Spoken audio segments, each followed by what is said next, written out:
Hi and welcome to Bala station channel. நான் உங்கள் பாலா. இன்றைக்கி இந்த வீடியோவில் என்ன பார்க்க போகிறோன்னா, நமக்கு எல்லாத்துக்கும் ரொம்ப ஒரு 90s கிட்ஸ்க்கு ரொம்ப ஃபேவரட்டான ஒரு மூவியை ரோஸ்ட் பண்ணியிருக்காங்க ஃப்ளிப் சேனல்லேருந்து. கொஞ்சம் அது முன்னாடியே போட்டாங்க, பழைய வீடியோ தான். பட் அந்த படம் எனக்கு பிடிக்குங்கிறதுக்காக நான் அந்த ரோஸ்ட் வீடியோவை இது வரைக்கும் ஓப்பன் பண்ணி பார்த்ததே இல்லை. ஆனால் இன்றைக்கி பார்க்கலான்னு தோணுச்சு. ரொம்ப ரோஸ்ட் பண்ணியிருக்க மாட்டாங்கன்னு நினைக்கிறேன். என்னென்னா சூரியவம்சம் படத்தோட ரோஸ்ட் வீடியோ தான் போட்டிருக்காங்க. பழைய வீடியோ தான், நான் இது வரைக்கும் பார்க்கவே இல்லை. ஏன்னா ரொம்ப ஃபேவரட்டான மூவி, நமக்கு எல்லாத்துக்கும் 90s கிட்ஸ் நிறைய பேருக்கு இந்த ரொம்ப பிடிச்ச மூவி, இன்ஸ்பைரான மூவி. அதில் என்னென்னலாம் இவங்க என்ன நெகட்டிவாக சொல்கிறாங்க, அதில் என்னென்னலாம் தப்பாக காமிச்சிருக்காங்கன்னு ரோஸ்ட் பண்ணுறது எப்படின்னு தெரியும் அவங்க பண்ணுறது. பட்டு பார்க்கக்கூடாது நினச்சிருந்தேன், இன்றைக்கி பார்த்து ஆகணுங்கிற முடிவில் இருக்கேன். வாங்க பார்ப்போம். அதுக்கு முன்னாடி என்னோடய ரியாக்ஷன் பிடிச்சிருந்துச்சுன்னா லைக் பண்ணுங்கள், ஷேர் பண்ணுங்கள், சப்ஸ்கிரைப் பண்ணுங்கள். மறக்காமல் அடுத்து என்ன வீடியோ கிரியேட் பண்ணுங்கிறத கமெண்ட்டில் சொல்லுங்கள். வாங்க வீடியோ எப்படின்னு பார்க்கலாம். இன்னைக்கு என்ன பண்ண போகிறோம்னா, என்ன பண்ண போகிறோம்? ஏன் பேச மாட்டேங்கிறீங்க? நீ பேச மாட்டியா? ஏன் நான் தான் பேசுகிறேன். ஏன் கமெண்ட்ஸ் நிறைய வந்து பேச வேணும் பாட்டு பிடிச்சிருக்கா?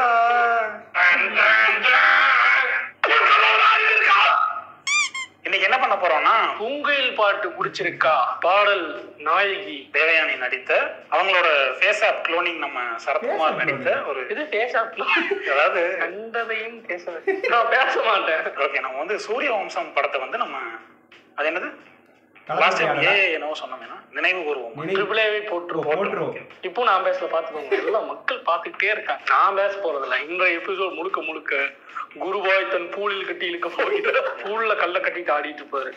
அப்படியா? நீ நம்ம என்ன பண்ண போறோம்னா சூரிய வம்சம் படத்தை ரோஸ்ட் பண்ண போறோம். ரோஸ்ட் கிடையாது, இது வந்து ஒரு கலந்துரையாடல் நிகழ்வு. நான் ரோஸ்ட் தான் பண்ண போறோம். வெளியில அப்படி சொல்லிக்கிறோம், ரோஸ்ட் தான். இந்த படம் எப்படின்னா, ஒரு அப்பா மகனுக்குள்ள இருக்கிற ஒரு உறவை பேசக்கூடிய ஒரு படமா இருக்கும். எல்லாரும் பார்த்துருப்போம். நம்ம அப்பா பேச்ச கேட்காத, நான் பார்த்து அந்த மாதிரி அப்பா பேச்ச கேட்காத பசங்கள் இருக்காங்க அப்படின்னு. ஆமா, குனிய வச்சு பேங்க் பண்ணி டாடி டாடி நோ டாடி. படத்தோட கதை என்னன்னா, ஒரு அப்பா, அவருக்கு ஒரு 4 பசங்க. 4 சரி, 3 பசங்க.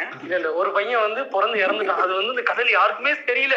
அவர் வீட்டு கணக்கு பிள்ளை உங்களுக்கு பிடிச்சிருக்கு இல்லையாப்பா? என்னன்னா, 3 பிள்ளைல ஒரு பிள்ளை வந்து படிக்கல, தருதலையா போயிட்டான், சொல் பேச்சு கேட்க மாட்டேங்கிறான் அப்படின்னு அப்பா வந்து அவனை ஊரை விட்டு ஒதுக்கி வைக்கிற மாதிரி வீட்டை விட்டே ஒதுக்கி வச்சிட்டாரு. அப்ப வந்து இந்த வீட்டுல எல்லாம் பண்ணை அடிமையெல்லாம் வச்சிருப்பாங்கல்ல, பண்ணை அடிமைகள் வச்சிருப்பாங்க. அது போக வந்து இந்த வீட்டு பெண்கள் வந்து மாதம் 3 நாள் வந்து தீட்டு கழிக்கப்படுவார்கள்ல, அந்த அடிமைகளோட ஒரு ஆளா வந்து தன்னுடைய சின்ன பையனையும் சின்ராசு அவரையும் வச்சிருவாரு அப்பா. அவர் எப்படி அதுல இருந்து மீண்டு வந்தாரு, அவருக்குள்ள இருக்கிற அந்த பீரியடை எப்படி தாண்டி வராரு, மெனோபாஸ்க்கு எப்படி அவர் கடந்து வர்றாரு, கஷ்டமான பீரியடை வந்து எப்படி தாண்டி வராரு அப்படிங்கிறது தான். கஷ்டமான பீரியட்ஸ் மென்ஸ்ட்ரல் சைக்கிளை தாண்டி அவரின் வீட்டுல அவர் எப்படி வந்து தீட்டு இல்லாம அவரை ஏத்துக்கிறாங்கிறதா சூரியவம்சம் படத்தோட கதை. படத்துல வந்து சக்திவேல் கவுண்டர் மாதிரியே இன்னொரு பெரிய கேரக்டர் ஒருத்தர் இருக்காரு, ஆனந்தராஜ் பிளே பண்ணியிருப்பாரு, தர்மலிங்கம் ஐயா. ஸ்டார்டிங்கே பார்த்தோன்னா ஒரு மறிக்குழந்து வச்சுட்டு வீட்டு வேலைக்காரி கிட்ட வந்து, வேலைக்காரங்க பயப்பட சொல்லு, வேலை சொல்லு யாருக்குப்பா வேலைக்காரங்க கிட்ட, வேலைக்காரம்மா கிட்ட, அந்த வேலைக்கார தாய் வீட்டு வேலைக்காரம்மா கிட்ட மறிக்குழந்து போட்டா பயங்கரமானு பார்க்கலாம் அப்படின்னு சொல்லிட்டு ஆக்ஸ் டியோ எல்லாம் இப்பதான் வந்திருக்கு. ஆனா அந்த காலத்திலேயே தர்மலிங்க கவுண்டர் ஐயா வந்து மறிக்குழந்து சென்டையை வைத்து பெண்களை மயக்கும் முறையை பார்த்து செருப்படி வாங்கியவர். எப்படி இந்த ஜீன்ஸ் டிஷர்ட் எல்லாம் போட்டா மயங்கிடுவாங்க அப்படின்னு சொல்லி குற்றஞ்சாட்டனோட அறிவு மயிறு இந்த அளவுக்கு தான் இருக்கும் என்பது இந்த படத்தில் காட்டக்கூடிய ஒரு பட்டவர்த்தனமான ஒரு உண்மை. ஒரு பானை சோற்றுக்கு ஒரு சோறு பதம், ஒரு பானை சாணிக்கு ஒரு சாணி பதம். சக்திவேல் ஐயாவும் தர்மலிங்க ஐயாவும் பாத்தீங்கன்னா ஒரே கிளான். ஆமா, பூசணிக்கா கிளான். ஒரே கிளானுக்குள்ள சண்டைகள் நடக்குது. அதுதான் இந்த படத்துடைய சிறப்பம்சமே. இந்த வேலைக்கார அம்மா இருக்காங்கல்ல, ஆமா, வேலைக்கார தாய். நம்ம வில்லனோட வீட்டுல வேலைக்கார அந்த அம்மா கடவுள், பெண் தெய்வம். அவங்க என்ன பண்றாங்க, அந்த இறைவி அவங்க மேல வந்து ஒரு தவறான ஒரு குற்றம் சாட்டி ஜெயில தள்ளிடுவாங்க. அந்த விஷயம் வந்து சக்திக்கு போகுது. சக்தியானுக்கு போனா அவரு வெகுண்டு எழுந்து நான் சொன்னேன் அப்படின்ட்டு தான் போவாரு. செக்ஷன் 340 படி, செக்ஷன் 450 படி, செக்ஷன் 3 படி, செக்ஷன் 3 படி, ஒரு பொண்ணு கூட்டு வச்சுக்க தப்பு, அது செல்குள்ள வச்சுட்டு தப்பு அப்படின்னு சொல்லி போலீஸ் இருக்கா அதெல்லாம் கேட்டுட்டு வெளியோடு அப்படின்றாரு. அப்படி அந்த ஐயா வந்து அவ்வளவு மதிக்கப்படுறாரு. மேல சொல்லு. அங்க போலீஸ் பிடிக்கிற யாரு இப்ப புதுசா யாரு வந்திருக்காங்கன்னு சொல்லி உங்களோட கருத்தை நான் இடைமறிக்கல இல்லையா?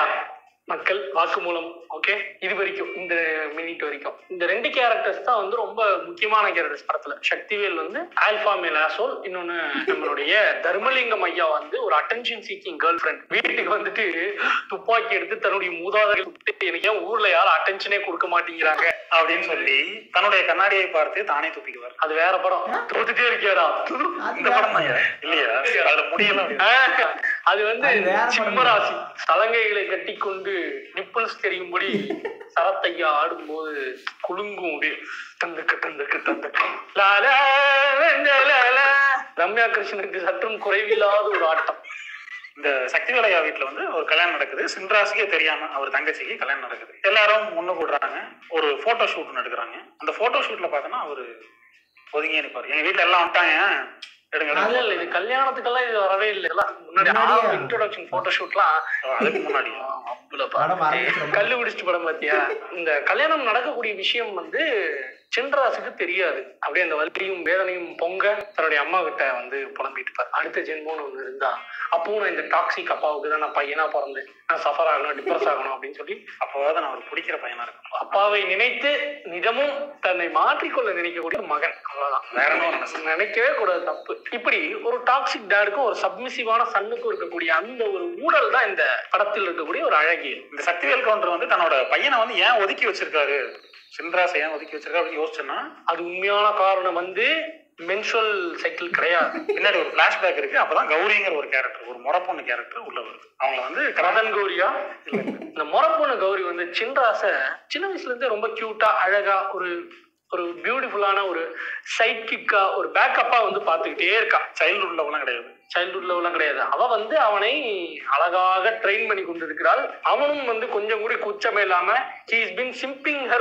since the childhood. அவ கூட வளரும் போதுல இருந்தே அவன் ஒரு சிம்பாக வளர்கிறான். இவன் எப்படிப்பட்ட ஒரு சிம்ப் அப்படின்னீங்கன்னா, தன்னுடைய காதலிக்கு ஒரு சின்ன வலி கூடிய நீ நேரக்கூடாதுன்னு சொல்லி நினைக்கிறவன். நம்மளுடைய அஸ்வின் தாத்தாவோட ஃப்ரெண்டு பட்டர்ஸ்காட்ச் அவர் வந்து ஒரு டாக்டரா இருக்காரு. கௌரிக்கு காய்ச்சல் அப்படின்னு சொல்லி கூட்டிட்டு போறாங்க. அவர் ஒரு சின்ன ஊசி போட்டா சரியாயிருங்கிறாரு. பட் அப்ப அந்த சின்ராஸ் என்ன பண்றாருன்னா, இல்ல ஊசி எல்லாம் போடக்கூடாது, அந்த வலியை தாங்கிக்க முடியாது, நீங்க வந்து மாத்திரை கொடுத்துருங்க அப்படின்றாரு. எனக்கு தெரியாதா என்ன கொடுக்குறானே, நம்ம வெளியே இருக்கோம் அப்படின்னு சொல்லிட்டு வெளியே அனுப்பிட்டு ஊசியை போடுறாரு. அதன் பின் நம்ம பட்டர்ஸ்காட்ச் தாத்தாக்கும் ஒரு ஊசி ஏற்றப்படுகிறது அப்படிங்கிறது ஒரு வேதனையான ஒரு விஷயம். இன்னொரு உதாரணம் இருக்கு. சின்ன குழந்தையா இருக்கும் போதே ஆரம்பிச்சிருக்கோம். எப்படின்னா, அந்த பொண்ணு ஓடி வந்துட்டு இருக்கும், அதை கண்ணாமூச்சி ஏதோ விளையாண்டுட்டு இருப்பாங்க, கீழே முள்ளு போட்டு வச்சிருப்பாங்க. அந்த முள்ளு இப்படி நான் நகர்ந்து போயிருக்கோம். இல்ல அவ தலையில இப்படி ஒரு தட்டு தட்டினாலோ இப்படி ஒரு எர்த்தி எடுத்தினாலோ தள்ளி போயிருப்பான். அன்னைக்கே அவனுக்கு வந்து ஒரு ரிலீஃப் கிடைச்சிருக்கும் அந்த பிரச்சனைகள்ல இருந்து. ஆனா அதை பண்ணல. அதுக்கு பதிலாக நான் ஒரு சிம்பா தான் வளருவேன் அப்படின்னு சொல்லிட்டு அவருடைய கால்களை அப்படி தாங்கி இப்படி நம்ம வந்து சின்ராஸ் மேல 1000 குற்றச்சாட்டுகள் வைக்கலாம், ஏன் 2000 கூட வைக்கலாம். ஆனா சக்திவேல் ஐயா மேல ஒரு சின்ன குற்றச்சாட்டு கூட வைக்க முடியாது. அவரை பார்த்தாலே தெரியும் அவர் ஒரு ரொமான்டிக் சாப்னு. அவரோட ஷர்ட்டை பார்த்தாலே நீ சொல்லிடலாம். He always wears oversized shirts. ஒரு 2 பெண்கள் உள்ள குடியிருந்துக்கலாம். அலைப்பாய்தியில ஒரு பாட்டு சின்ராஸ் என்ன பண்றாரு, அவங்க அப்பாட்ட போயிட்டு நான் கௌரியை லவ் பண்றேன், எனக்கு கட்டி வைங்க அப்படின்னு சொல்றாப்படி. அதுக்கு சின்ராஸோட அம்மாவும் சொல்லுவாங்க, சின்ன வயசுல இருந்தே ஒன்னாதானுங்க இருக்காங்க, நம்ம தானங்க பார்த்து வளர்க்குறோம், கட்டி வச்சிருங்க, உங்களுக்கு வேணும்னா ஒரு வார்த்தை கேட்டுக்கோங்க அப்படின்னு சொல்றாங்க. யாருகிட்ட? அந்த பொண்ணுகிட்ட. ஆனா வந்து நம்மளுடைய சத்யா என்ன பண்றான், 1.5 பிள்ளையாட்டு நான் வளர்க்கடி அவளை அப்புறம் ஒழுக்கும் வளர்த்துருக்குனாக்கும் கிழிச்ச கோட்டை தாண்ட மாட்டா. நான் எவனை சொல்றேன்னா அவன் கூட படுப்பா. அவன் நல்ல தெளிவான பிள்ளையாக்கும். சோ ஜஸ்ட் சில் அண்ட் சட்ட பக்கப்படி அப்படின்னு சொல்லிட்டு கல்யாண வேலைகளை பார்க்க ஆரம்பிக்கிறாரு. இப்படி இந்த சக்தியை என்ன பண்றான், கௌரிக்கே தெரியாம அவளுடைய திருமண வாழ்க்கை அவளுடைய அனுமதியின்றி முடிவு செய்யறான். ஏன்னா பொண்ணுங்கிறது வெறும் பொருள் தானே, அவளுக்கு உயிர்லாம் இல்ல, ஒண்ணும் கிடையாது, நானே வளர்த்தேன், நானே பாத்துப்பேன். பொண்ணும் எங்களுக்கு ஒண்ணுதான், எங்களுக்கு என்ன வச்சுக்கோ சார், ரேட் ஆயிடுச்சுன்னா விட்டுருவோம், இல்லைன்னா பில்டிங் போட்டுக்குவோம். It's all in the game. எங்களுக்கு அசெப்ட் எங்களுக்கு. அப்புறம் கௌரி என்ன பண்றாங்க, இவனுக்குலாம் கன்சென்ட் பேசி நம்மளால புரிய வைக்க முடியாது, கிணத்துல விழுந்துரும் சொல்லி கிணத்துல இல்ல டேம்ல இருந்து குதிச்சேன். நீங்க படமே பார்க்காம வந்திருப்பீங்க, இல்ல ரொம்ப நாளைக்கு முன்னாடி பார்த்தேன். ரொம்ப நாள் முன்னாடி பார்த்தேன். நான் சமீபத்துல பார்த்தேன் இந்த படத்தை. பாசிட்டிவிட்டி வேணுங்கிறதுக்காக இந்த படத்தை பார்த்தேன். ஆனா என் மனதிற்குள்ள பல நஞ்சுகளை விதைச்சிருக்கு. டேம்ல குதிச்சு அப்பதான் வந்து சக்திவேல் காப்பாத்திடுறாரு. சக்திவேல் காப்பாத்திடுறாரு. ஒரே மாறிட்டாங்களே, அதனால சும்மா ஏரியா கரையை மாத்திட்டு இருக்கு. அப்பதான் சின்ராசு காப்பாரு. அப்ப வந்து நம்ம கௌரி வந்து slap the dick off Chinraas with fuming question. உனக்கு என்ன தகுதி இருக்கு, படிச்சிருக்கியா, உனக்கு 4 வார்த்தை இங்கிலீஷ்ல சேர்த்து பேச தெரியுமா, கேட்ராமா பார்க்கும்போது சப்சியாவதுனால வாசிக்க தெரியுமா, எழுத்து கூட்டி, அப்புறம் எப்படி ஆளுகளை யாரு யாரு எப்படி டிஃபரன்ஷியேட் பண்ண உனக்கு தெரியும். கேள்விகளால் துளைத்தெடுக்கிறார். சக்திவேல் வந்து கெட்ஸ் டிசப்பாயிண்டட். எனக்கு வந்து நிச்சயமா புசி கிடைக்க போறது இல்ல அப்படின்னு சொல்லிட்டு he realized that he is an incel. அந்த இடத்துல தான் அவருக்கு சக்திவேல் சின்ராஸ் சாரி. இப்போ இவ்வளவு ஈவென்ட்ஸ் வந்து நடந்துகிட்டு இருக்கு. இது எல்லாத்தையும் வந்து நம்மளுடைய புது ஹீரோயின் நந்தினி IAS ஆக போகிறவங்க அவங்கள்ட்ட சொல்லணும் இல்லையா, என்ன பண்ணலாம். அதுக்கு ஒரு கேரக்டர் இருக்கு. அந்த கதையை சொல்வதற்காகவே சோறு போட்டு வளர்க்கப்படுகிறார். அதுதான் மணிவண்ணன். யாரு தெரியாம அவருக்கு வாழ்க்கையே இல்லாம அந்த கேரக்டர் கதை சொல்வதற்காகவே வளர்ந்து கொண்டிருக்கிற அந்த ஊழல். இதுல வந்து இந்த கேரக்டர் எங்கேயுமே வராது படத்துல. ஒரு 4-5 சீன், முக்கியமான சீன்ஸ் எல்லாத்துலயுமே கூட 2 இருப்பாரு. சின்ராஸ் கௌரியை தூக்கிட்டு வர கையை கட்டிட்டு, என்னம்மா நீ அவனை அப்ப உண்மையே காதலிக்கலையா, நான் எங்க வீட்டுல இருக்கிற ஆடு மாடு கூட தான் பேசிட்டு இருக்கேன், எனக்கு அதெல்லாம் கல்யாணம் பண்ணிக்க முடியுமா. அந்த சீன்ஸ் எல்லாத்தையுமே அந்த மான்டேஜஸோட அப்படியே சொல்லிடுவாரு. ரோசாப்பூ சின்ன ரோசாப்பூன்னு ஒரு பாட்டுமா ரொம்ப அருமையா வந்தது. முள்ளு குத்தும் போதெல்லாம் நான் பார்த்தேன், அவ்வளவு அருமையா இருந்தது, பியூட்டிஃபுல்லா பிக்சரைஸ் பண்ணியிருந்தாங்க அப்படின்னு சொல்லி மணிவண்ணன் வந்து அந்த கதைகளை வந்து நந்தினி IAS ஆக போறாங்க. அவங்கள்ட்ட வந்து இதெல்லாம் ஒரு ஹீரோயினுக்கு வந்து ஒரு அசிஸ்டன்ட் டைரக்டர் வந்து கதை சொல்ற மாதிரி எல்லாத்தையுமே இந்த சீன்ல இதெல்லாம் நடந்துச்சுமா அப்படின்னு சொல்லிட்டு எல்லாத்தையும் சொல்லி விடுவார். நீ இவ்வளவு காதல் வலியில் இருக்கானா, துடிச்சிருக்கானா அப்படின்னு தெரிஞ்சுக்கிட்ட நந்தினி என்ன பண்றாங்க, அப்படின்னு சொல்லி அவன் மீது காதல் வாய போகிறார் நந்தினி. நந்தினி வந்து ஒரு சாதாரணமான ஆள் கிடையாது. ஒரு manipulative, case lighting, emotional torturing pitch. அவ என்ன பண்றா, என்ன பாக்குறீங்க, அது கெட்ட வார்த்தை கிடையாது, தூய தமிழ் வார்த்தை. அவ என்ன பண்றா, நந்தினி சின்ராசுவ எமோஷனலா மேனிபுலேட் பண்றான். நான் உங்களை விரும்புறேன், நீங்க என்ன கல்யாணம் பண்ணிக்கலாம் இல்லையா அப்படின்னு சொல்லி கேக்குறான். சின்ராஸ் சொல்றாரு, இல்லைங்க எனக்கு ஏற்கனவே ஒருத்தி ஏற்படுத்தின காயமே ரணமா இருக்கு, ஆற மாட்டேங்குது. அப்ப நந்தினி வந்து சொல்றா, நான் அந்த காயத்துக்கு மருந்தா இருக்கலாமே, நான் போட ஒரு மருந்து இல்லையே, கண்களின் ஒரு கஞ்சி கஞ்சி. இப்படி எமோஷனலா வந்து சின்ராஸ் வந்து ஒரு டார்ச்சர் பண்ணி அடுத்த நாள் காலைக்குள்ள நீ வந்து காதல் இருக்கா இல்லையான்னு சொல்லிடணும். இல்லன்னா இருக்குன்னு தான் சொல்லணும். இல்லன்னு சொன்னீங்கன்னா நீ அது எங்கிட்ட சொல்ல முடியாது. ஆக்சுவலா சூசைட் த்ரெட் மாதிரியே இருக்காது, பட் அதுக்குள்ள ஏதோ ஒரு விஷயம் இருக்கிற மாதிரியே இருக்கும். அது சின்ராஸுக்கு புரியும். ஆமா, இப்ப உதாரணத்துக்கு நிறைய பேர் சொல்லுவாங்கல்ல, நீங்க போட்ட கமெண்ட், உங்க ஆடியன்ஸ் போட்ட கமெண்ட் எல்லாமே ஸ்கிரீன்ஷாட் எல்லாம் எடுத்து நான் டிரைவ்ல வச்சிருக்கேன், நமக்கு ஒரு பயமா இருக்கும், என்னமோ நடந்துருமோ ஏதோ நடந்துருமோ. அந்த மாதிரி இவன் சூசைட் பண்ணிக்கணுங்கிற ஒரு பயத்தை மட்டும் அவனுக்குள்ள விதைக்கிறான். இப்படி ஒரு பயத்தை விதைச்சதுக்கு அப்புறம் என்ன பண்றான், அடுத்த நாள் காலையில போய் அந்த ஒரு நீரோடை போயிட்டு இருக்கா, அழகா அது பக்கம் உட்கார்ந்துட்டு இருக்கா. சின்ராசு வருவான்னு பாத்துக்கிட்டே இருக்கா. சின்ராசு வரல. ஒரு பீஜம் அப்படியே பெரிய ஏறிட்டு இருக்கு, டென்ஷன் வேற அதிகமாயிட்டு இருக்கு. நந்தினி என்ன பண்ற, விருசு நடக்கும் அப்படின்னு ஒண்ணு பயந்துட்டேன். சில்லுக்கருப்பட்டியில் வரும் அந்த கிளவி போல தட்டார் என்று அடித்து அங்கே அவருக்கு ஃபைனல் டெஸ்டினேஷன் ஆகி விடுமோ என்று கிடையாது. அப்படிங்கும் போது அந்த இடத்துல பார்த்தா தண்ணியில ஏதோ ஒண்ணு வடிந்து போய்கிறது. அப்படியே வெத்தலையில வந்து தாலி, இந்த மஞ்சள் கயிறு அதெல்லாம் வச்ச மாதிரி ஒரு வெத்தலை அப்படியே மிதந்து வந்துகிட்டு இருக்கும். she chooses the rope. இதான் எனக்கு வேணும் அப்படின்னு சொல்லி இப்படி எடுத்து பார்க்கலாம். அதான் சின்ராசம் மலை மேல முகடுல இருந்து அப்ப நீங்க யோசிக்கலாம், அங்க இருந்து அந்த இலைய அவன் வந்து தண்ணிக்குள்ள விட்டு அவளை ரீச் ஆகும்னு சொல்லி யோசிக்கலாம். யூ கேன் லைக் இமேஜின் அவனுடைய மேத்தமேட்டிக்கல் கேப்பபிலிட்டி எந்த அளவுக்கு இருக்கும். பிசிக்ஸ்ல அவன் பூந்து விளையாடுவான். இவனை வந்து படிக்கலன்னு சொல்லி கவரி விட்டுட்டு போயிருக்காளே அப்படிங்கிற ஒரு குறியீடும் வந்து அந்த இடத்துல நீங்க பார்க்க முடியும். இப்படி ஒரு ரைட் ஆங்கிள் ட்ரையாங்கிள் போட்டதான் உங்களால புரிஞ்சுக்க முடியும். மேல இருந்து நீ தண்ணி வலிஞ்சுக்கிட்டே வருது, அதுல கிராவிட்டி இருக்கும், வெலாசிட்டி இருக்கு, எப்படி போய் அவகிட்ட ரீச் ஆகும் அப்படின்னு சொல்லி அதுவும் அவன் கரெக்டா அப்படிங்கிறான். அந்த விஸ்க கால்குலேட் பண்ணி தான் அந்த இடத்துல வந்து அந்த இலைய வர்றதை கால்குலேட் பண்ணி எந்த டைம் ரீச் ஆகும் அப்படிங்கறதெல்லாம் தெரிஞ்சு வச்சுட்டு அந்த இது வந்து நம்மளுடைய சின்ராஸ்க்கு இருந்திருக்கு. அப்படிப்பட்ட ஒரு அறிவார்ந்த ஒரு பிள்ளை தான் நம்ம பிள்ளை. அந்த அறிவார்ந்த பிள்ளைய வந்து யூஸ் பண்ணிக்கணும் அப்படின்னு சொல்லி தான் வந்து நந்தினி முடிவெடுக்கிறார், இவனை நம்ம கண்டிப்பா பயன்படுத்திக்கலாம் அப்படின்னு சொல்லி. ஒரு டைம்ல இந்த படம் பார்க்கும்போது நான் கௌரி மேல கடும் கோபத்துல இருந்தேன். ஆனா இப்ப பார்க்கும்போது கௌரி பார்த்தா என்ன தோணுது, பாவம் இல்ல, அவளுடைய கருத்தை அவ சரியா பேசியிருக்கா. சின்ராசு கிட்ட அவ சொல்லிட்டு வெளிப்படையா, ஆமாடா எனக்கு உன்னை பிடிக்கல, எனக்கு மேல எந்த இன்டென்ஷனும் இல்ல, நான் எங்கேயும் ஹிண்ட் கொடுக்கவே இல்லை. ஆமா, படத்தை பாத்தீங்கன்னாலும் தெரியும் அவன் மேல இன்ட்ரெஸ்ட் இருக்கிற மாதிரி எந்த ஒரு தருணத்திலையும் அவன் நடிச்சிருக்க கூடிய மாட்டான். நான் உனக்கு தான்டா அப்படின்னு சொல்லி எங்கேயுமே அவ சொல்லல. இப்ப அவன் கேட்கறப்பவும் தெளிவா அவ சொல்றா, எனக்கு உன்னை பிடிக்கல, நான் உனக்கு ஹிண்ட்டும் கொடுக்கல அப்படின்னு சொல்லி வெளிப்படையா தன்னோட கருத்தை சொல்றான். இப்ப இங்க குற்றவாளி யாரு, சின்ராஸ். ஆனா சோகமான பீஜியம் போட்டு அந்த தைலி பெரிய நல்லவனாக நம்ம நினைத்து இவ்வளவு நாள் வாழ்ந்திருக்கோம் நினைக்கும் போது எனக்கு வெட்கமாக இருக்கிறது. Be like Gowri, don't be like Chinrasu, don't simp on Gowri. இப்படி வெளிப்படையா தன்னுடைய கருத்தை பேசுற கௌரி கடைசியில என்ன பண்றான்னா இன்ஜினியரை கல்யாணம் பண்ணிக்கிறான். போச்சு கிடையாது. அந்த டைம்ல இன்ஜினியர்ஸ்க்கு வந்து அது ஒரு கோல்டன் பீரியட். இன்ஜினியர் நீ சொன்னினாலே அந்த காலத்துல உனக்கு வந்து புசி கிடைக்கிறதுக்கு வாய்ப்புகள் இருந்தது. ஆனா இப்ப நீ யோசிச்சான்னு வச்சுக்கோங்க, மேட்ரிக்ஸ்ல வர ஏஜென்ட் ஸ்மித் மாதிரி ஊரா இன்ஜினியர்ஸ் தான் எல்லா இடத்துக்கும் நிரம்பி இருப்பாங்க. நம்ம 2 பேரும் தான். பெல் அடிக்குது பாரு, இன்ஜினியரா தான் இருப்பான். ஆர்டர் வாங்கிட்டு வைப்போம். இப்ப சின்ராசை பற்றி இத்தனை உண்மைகள் இருக்கு இல்லையா, இது எல்லாமே வந்து சொல்லிட்டு நம்மளுடைய மணிவண்ணன் ஐயா என்ன சொல்றாரு, இதெல்லாம் சின்ராசி யாருக்கிட்டையும் சொல்லிடக்கூடாது, சத்தியம் வாங்கினாமா. மனசு கேட்கல, சொல்லிட்டேன். அதாவது மணிவண்ணன் வந்து ஒரு டிபிக்கலான ஃப்ரெண்டு, ஒரு அழகான ஒரு கியூட்டான ஃப்ரெண்டு, ஒரு ஹானஸ்டான ஒரு ஃப்ரெண்டு. ஆனா அது மூலமா கெட்டது நடக்கல, நல்லதுதான் நடக்கும். Finally the simp got what he deserved. He got a Nandini. இது நீங்க ட்ரை பண்ணக்கூடாது. நிஜ வாழ்க்கையில ஆப்போசிட்டான டர்ன்ஸ் தான் இது எடுக்கிற வாய்ப்பு ஜாஸ்தி. ஒருவேளை நந்தினி யோசித்திருந்திருந்தால் என்ன நடந்திருக்கும், அந்த பெண் வந்து ஹிண்ட் கொடுக்கல, எந்த இடத்துலயுமே வந்து லவ் பண்றாங்க, அப்பவுமே இவன் வந்து பின்னாடி சுத்திட்டு இருந்திருக்கான். இவனே இமேஜின் பண்ணிட்டு அந்த பொண்ணு மேலதான் தப்பு இருக்குன்னு இன்னைக்கு வரைக்கும் நம்பிட்டு இருக்கான். இந்த நொடி வரையில் தனக்கு தகுதி இல்லைங்கிறத ஒரு பெரிய குற்றமா அந்த பொண்ணு சொல்லிடுச்சுன்னு சொல்லி, நிஜமாக உனக்கு தகுதி இல்லதானா, தகுதி இல்லதானே, படிக்கல இல்ல, படிப்பேர்ல இல்ல, புல்லட்டை வைத்துக் கொண்டு அவளை நினைத்து அங்கிட்டும் இங்கிட்டும் பஸ் ஸ்டாண்டுக்கு போய் வருவதுதான் என்னுடைய வேலை. அப்போ இத வந்து நந்தினி கெஸ் பண்ணியிருந்தா அப்படின்னா நிச்சயம் சின்ராசுக்கு அது நடந்திருக்க வாய்ப்பு இல்லை. சின்ராஸ் வந்து கடைசி வரைக்கும் பூசணிக்காயை தடவி கொண்டுதான் இருந்திருக்கு. நடுவுல ஒரு மேரேஜ் ஃபங்க்ஷன் வரும். அதுல வந்து கௌரி அவருடைய ஃப்ரெண்ட்ஸ் கிட்ட வந்து இவருக்கு பெரிய தான், அவரு எங்க சீட்டாத்தா அப்படின்னு சொல்லி எல்லாத்தையும் இன்ட்ரோடியூஸ் பண்ணுவா.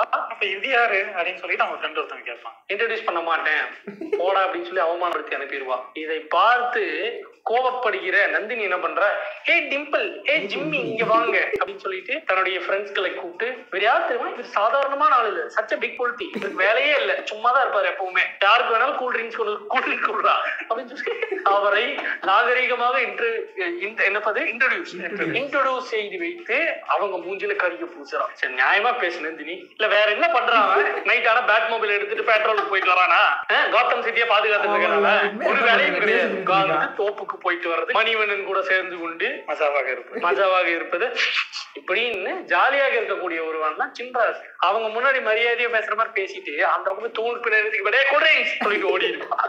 இந்த உண்மை வந்து சின்ராசு கடைசி வரை யாருமே சொல்லல. அது தெரியாம என்ன பண்றாரு, கல்யாணம் பண்ணிடுறாரு. தெரிஞ்சிருந்தாலும் கல்யாணம் பண்ணிடுறாரு. He is desperate-ங்கறேன்னா நந்தினியா படு காயம் என்னென்னமோ நான் சொல்லிட்டோம்.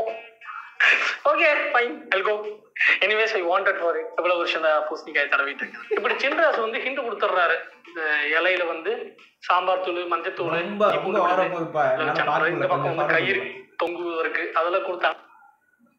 கொண்டை மாதிரி கண்ணாடிகள் போட்டு அதுக்குள்ள அவன் 2 மில்லு வேற ஓபன் பண்ணிடுவா. அப்படி ஒண்ணு வந்து மில், காட்டன் மில், இன்னொன்னு வந்து கார்டன், ரோஸ் கார்டன், என்னமோ ஒரு கார்டன், இன்னொன்னு டிரான்ஸ்போர்ட், சக்திவேல் டிரான்ஸ்போர்ட். அது எதுக்குன்னா தன் தந்தை மேல இருக்கிற பாசம் சொல்லி சொல்லுவான் சின்ராஸ். ஆனா அது உண்மை கிடையாது. அவன் பேரை பார்க்கும் போதுல எனக்கு முன்னேறணுங்கிற வெறி வேணும் அப்படின்னு சொல்லி எல்லாத்துக்குமே வலுக்கடையமா அந்த பேரை வைக்கிறான். தன்னுடைய மகன், அவனுக்கு பேர் வந்து பாத்தீங்கன்னா சக்திவேல். வெளியில 1000 சொல்லலாம், அவனை கூப்பிடும்போது வாடா சக்தியா, படிக்க மாட்டியாடா சக்தி, படிக்க மாட்டியாடா சக்தி, ஒவ்வொரு வாட்டியும் பேரை சொல்லி கூப்பிடுவான். அது யாருக்குமே தெரியாது. நைட் ஆச்சுன்னா லைட்டா ஒரு பெக்க போட்டுட்டு சூடு வைப்பா, சக்தி அப்பா கூப்பிடுவாப்பா.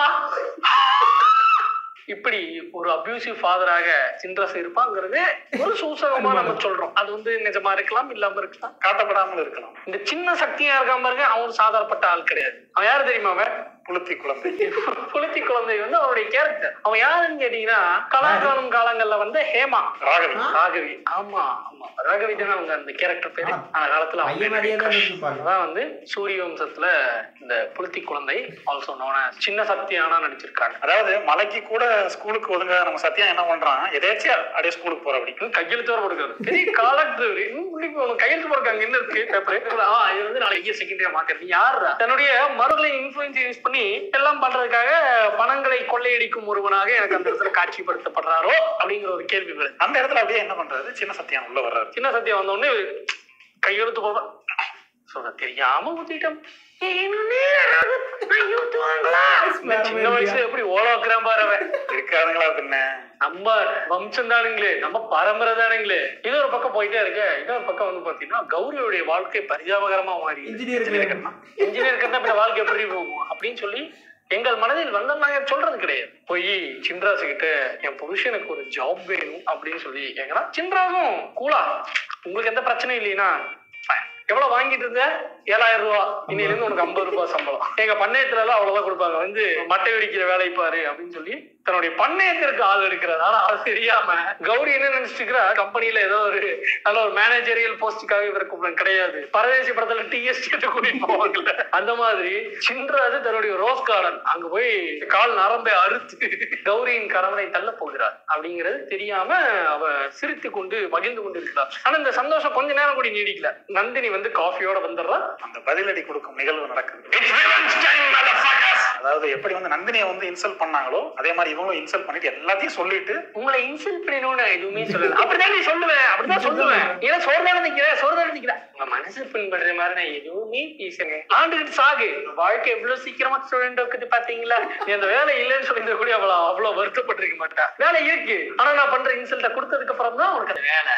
சாதாரண ஊசி வலி தாங்கிக்க முடியாதுன்னு நம்ம சின்ராசு நினைச்ச ஒரு, அப்படி நினைச்சதுனாலதான் அவ வந்து அவனை ப்ரிஃபர் பண்ணல. இந்த வலிக்கே அவன் பயப்படுறானே, நாளைக்கு என்னத்த நீ என்னத்த அப்படின்னு சொல்லிதான் அவ ஷி ப்ரிஃபர் என்ஜினியர். ஏன்னா அவன் ஆல்ரெடி வலி பார்த்திருப்போம். நம்ம இப்படி படமும் ஒரு முடிவுக்கு வரீங்க. ஒரு முக்கியமான ஒரு ஸ்பீச் வேற இருக்கு, அதை விட்டுறக்கூடாது. எங்க அப்பா சொல்லுவாரு, பரம்பரை சொத்துல உட்கார்ந்தீங்க புள்ள இல்லடா, பூசணிக்காய் ஓக்குறவன் தான் புள்ள அப்படின்னு சொல்லி. வலியை தாங்குற அது என்ன பாது, உளி விழும்போது வலி நடந்த எந்த கல்லு சிலையாக முடியாது, ஏர் விழும்போது வருத்தப்பட்ட எந்த நிலமும் விளைஞ்சு நிக்காது.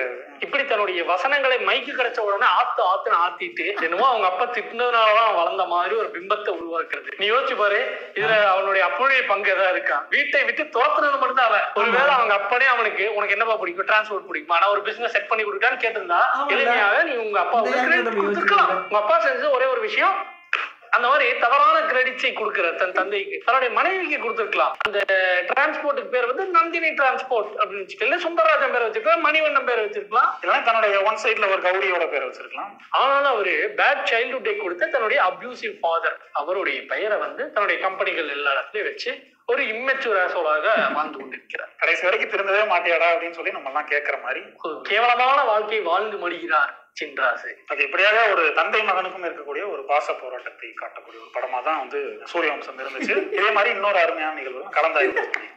இனிமேல் எப்படியான சூரியவம்சம் பார்ப்பேன்.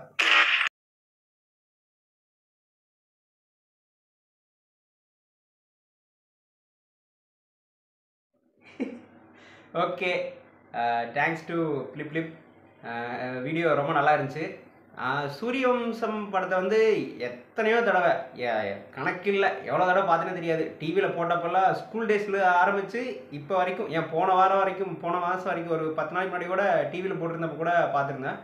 ஆனால் இவங்க சொல்கிற பர்ஸ்பெக்டிவில் அதை வந்து நம்ம யோசிச்சதே கிடையாது. அந்த மாதிரி அவங்க சொல்கிற அந்த பாயிண்ட்ஸ் எல்லாம் நான் யோசிச்சதே கிடையாது, திங்க் பண்ணதே கிடையாது. படம் பாட்டுக்கு ஒரு ஃப்ளோவாக போயிட்டுருக்கோம். சில அந்த மணிவன் கேரக்டர்லாம் எதுக்கு இருக்குன்னே தெரியாது. ஆனால் நம்ம வந்து ரொம்ப என்ஜாயபிளாக பார்த்துட்டு இருந்தோம். அந்த சொல்கிற இதெல்லாம் பார்த்துக்கிட்டு இருந்தோம், ஃப்ளோவாக பார்த்துக்கிட்டு இருந்தோம். ரொம்ப என்ஜாய் பண்ணி தான் பார்த்துருந்தது வரைக்கும். ஆனால் சொன்னதுக்கப்புறம் அந்த படமே உண்மையாலுமே அடுத்த தடவை பார்க்குறப்போ கொஞ்சம் வித்தியாசமாக தான் இருக்குன்னு நினைக்கிறேன். பார்ப்போமா இல்லையானே தெரியல, அடுத்த தடவை இந்த படத்தை பார்ப்போமா இல்லையானு தெரியல, அந்தளவுக்கு ரோஸ்ட் பண்ணிட்டாங்க. Anyway thanks to flip. அதாவது இந்த ஒரு படத்தை நல்ல படம்னு எல்லாரும் இன்ஸ்பயர் ஆன படம், எல்லாருக்கும் மோட்டிவேட் ஆகுது, ஒரு ஃபீல் குட் ஆகுதுங்கிற ஒரு படத்தை இந்த மாதிரி யோசிக்கலாம். இந்த மாதிரி அவங்க ஃப்ளாஸ் இருக்குது, அந்த ஃப்ளாஸ் அந்த மிஸ்டேக்ஸ் எல்லாம் எடுத்து இப்படி யோசிச்சிருப்பாங்களோன்ட்டு ஒரு ஃபன்னியாக கொண்டு வரதெல்லாம் ரொம்ப ரொம்ப நல்லா இருந்துச்சு. Thanks to flip. பார்ப்போம் அடுத்த தடவை டிவிலையோ இல்லை வேறு எப்போச்சும் பார்க்கலான்னு நினச்சுன்னா இந்த படத்தை பார்ப்போமான்னு தெரியல. பார்த்தாலும் அதை எப்படி எடுத்துக்கோன்னு தெரியல, அந்தளவுக்கு போட்டு கலாய்ச்சி விட்டாங்க. எனிவே வீடியோ ரொம்ப நல்லா இருந்துச்சு. தேங்க்ஸ் டு சர்வ்ஸ் அண்ட் குருபாய். இதே மாதிரி அடுத்து என்ன வீடியோ கிரியேட் பண்ணுங்கிறத மறக்காமல் கமெண்ட்டில் சொல்லுங்கள். என்னோடய ரியாக்ஷன் சேனல் பிடிச்சிருந்துச்சுன்னா லைக் ஷேர் பண்ணுங்கள், மறக்காமல் சப்ஸ்கிரைப் பண்ணுங்கள். அது வரைக்கும் பை.